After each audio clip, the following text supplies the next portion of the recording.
পাঠিয়ে হাঁটবি তখন খুঁড়িয়ে। ইয়াহু!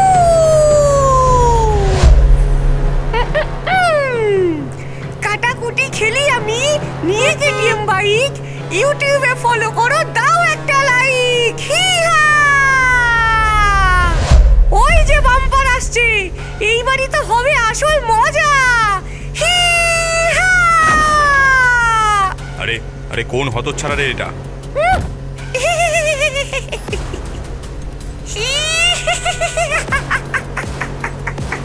পালাও পালাও পালাও, সাবধানে প্রাণ বাঁচিয়ে, প্রাণ বাঁচিয়ে পালাও, পালাও পালাও, সাবধানে প্রাণ বাঁচিয়ে, প্রাণ বাঁচিয়ে পালাও। সবাই আমাকে দেখছে, এটাই তো আমি চাই। ওরে বাবা রে!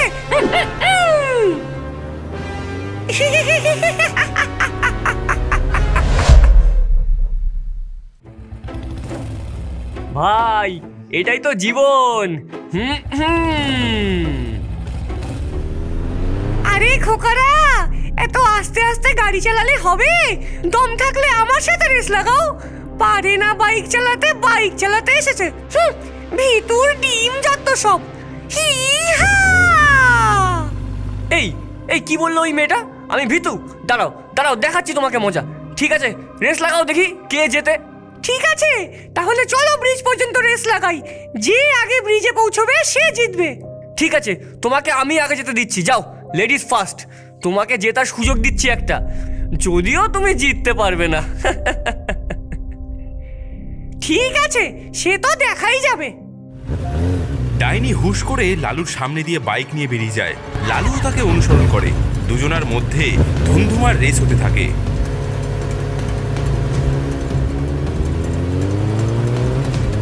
লালু, তুই এত জোরে বাইক চালাচ্ছিস কেন?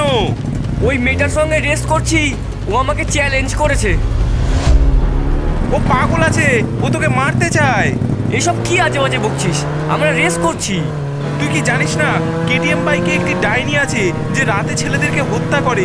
সে তার সৌন্দর্য দিয়ে তাদের প্রলুব্ধ করে এবং তাদের সঙ্গে রেস করে তাদেরকে অ্যাক্সিডেন্ট করে মেরে ফেলে। কি উল্টোপাল্টা হাস্যকর কথা বলিস? এটি একটি গল্প মাত্র, ডাইনি বলে কিচ্ছু নেই। লালু বাইকে আরো স্পিড বাড়িয়ে ডাইনিকে ফলো করতে থাকে। কি গো খোকা, তুমি কি জিততে চাও না? কি? আমাকে খোকা বলে? হ্যাঁ গো খোকা, এইসব রেস করা বড়দের ব্যাপার, তোমাদের মতো বাচ্চাদের জন্য এটা নয়। তবে রে বেটা, যতই চেষ্টা করো আমাকে ওভারটেক তুমি করতেই পারবে না।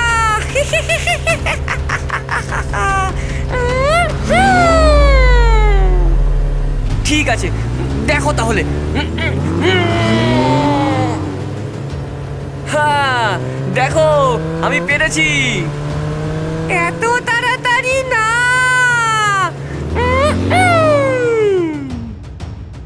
ডাইনি তার বাইকের স্পিড বাড়িয়ে লালুর বাইকের পেছনে জোরে ধাক্কা মারে এবং লালু বাইকের ব্যালেন্স বিগড়ে ব্রিজ থেকে পড়ে যায়।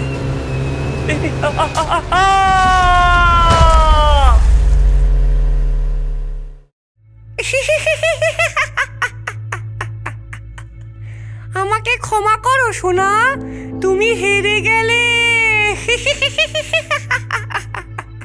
আমার প্রভুর জন্য আরো একটি আত্মা সংগ্রহ হলো। আরে ছুটকি, দেখ দেখ আমার নতুন বাইক, দেখ একটু আওয়াজটা শোন। কেমন? আমিও এমন কেটিএম বাইক চাই, কিন্তু আমি কি করে কিনবো? আমার কাছে যে টাকা নেই। 1 টাকাও নেই আমার কাছে। ছুটকি হাতে মশাল নিয়ে জঙ্গলের দিকে এগিয়ে যায়। যেভাবেই হোক কেটিএম বাইক আমার চাই চাই।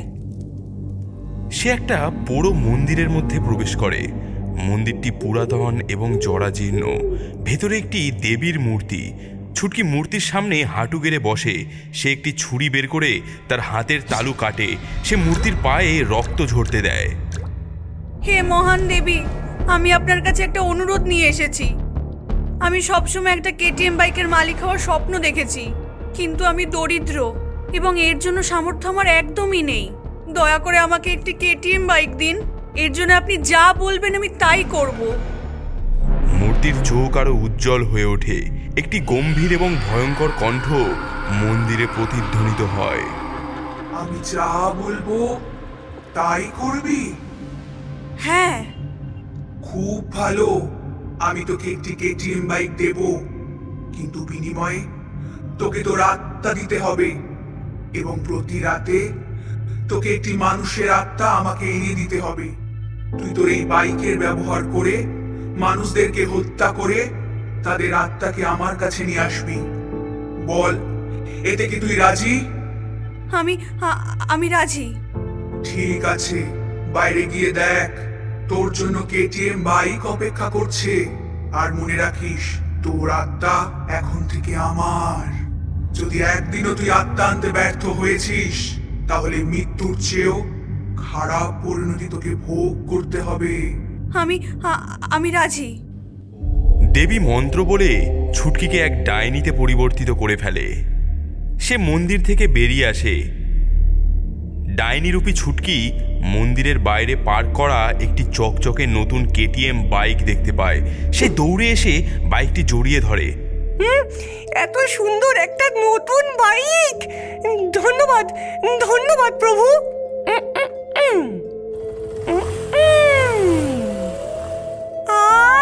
কি সুন্দর আওয়াজ এই বাইকের! ধন্যবাদ প্রভু, আপনাকে অসংখ্য ধন্যবাদ।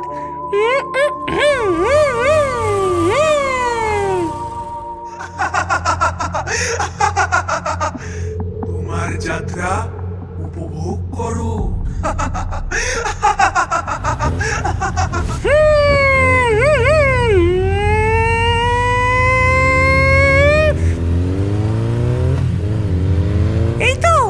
এই তো আমার নতুন শিকার পেয়ে গেছি।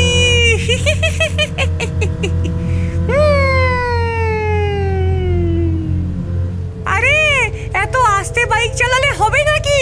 স্পিড বাড়াও, দেখা যাক কে সেরা। চলে যাও মেয়ে, তোমার সাথে খেলার জন্য আমার সময় নেই। কি কাপুরুষ কোথাকার!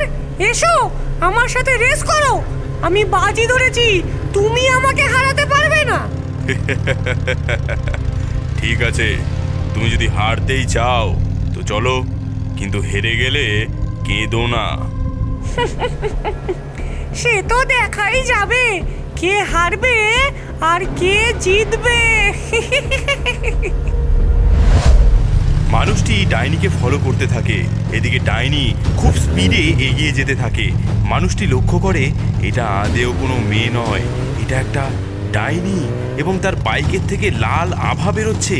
এদিকে ডাইনি সেই লোকটিকে ধাক্কা মারার চেষ্টা করে, কিন্তু লোকটি খুব পাকা ড্রাইভার হওয়ায় সে এই সব কিছুই এড়িয়ে যায়। লোকটি বুঝতে পারে যে ডাইনি তাকে ফাঁদে ফেলার চেষ্টা করছে। ঠিক আছে, মানলাম যে তুমি আমার থেকে অনেক দ্রুত গতিতে বাইক রাইড করতে পারো, কিন্তু তুমি কি এই বক্ররেখাগুলো এড়িয়ে যেতে পারো? অবশ্যই পারি, দেখো আমি কেমন ভাবে বাইক চালাই। ডাইনি তার বাইকটিকে এপাশ ওপাশ করে ঠিক বক্ররেখাগুলো এড়িয়ে যেতে থাকে এবং সেই সঙ্গেই সেই লোকটিকে ধাক্কা মারারও চেষ্টা চালিয়ে যেতে থাকে।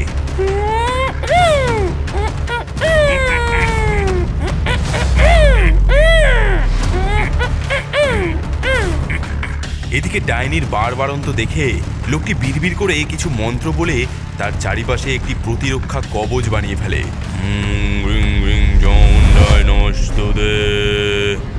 রাত হলেই ভূতেরা যখন করে আনা গোনা, আসি আমি ভূত তাড়াতে, নাম আমার মোনা। হলুদ পোড়া মন্ত্র আর শক্তি অবিচল, এঁকে দিলাম এই চক্র, এবার ভূতের ভালো হবে না ফল। দূরে থাক প্রেতাত্মা এই চক্রের থেকে, আমার সামনে আসলে পরে নেব আমি দেখে।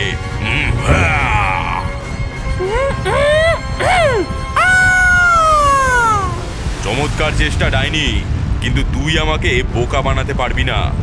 হ্যাঁ, এই হতচ্ছাড়া বুড়ো আমাকে চিনতে পারলো কি করে? দাঁড়া, দেখাচ্ছি মজা, তোকে এখনই শেষ করতে হবে।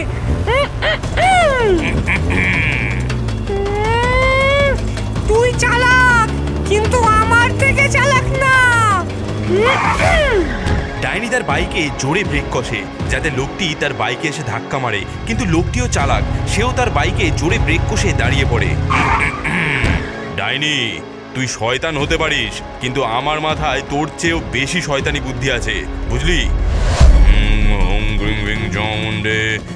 রাম কাটে সুপারি, লক্ষণ কাটে পান, হাতে ধরি এই ছুরি, যা ডাইনিকে মার বান। ডাইনি দেখে ছুরিটা তার দিকে এগিয়ে আসছে, সে সেটা থেকে বাঁচার চেষ্টা করে, কিন্তু অনেক দেরি হয়ে যায়, ছুরিটা তার বুকে গিয়ে লেগে যায়।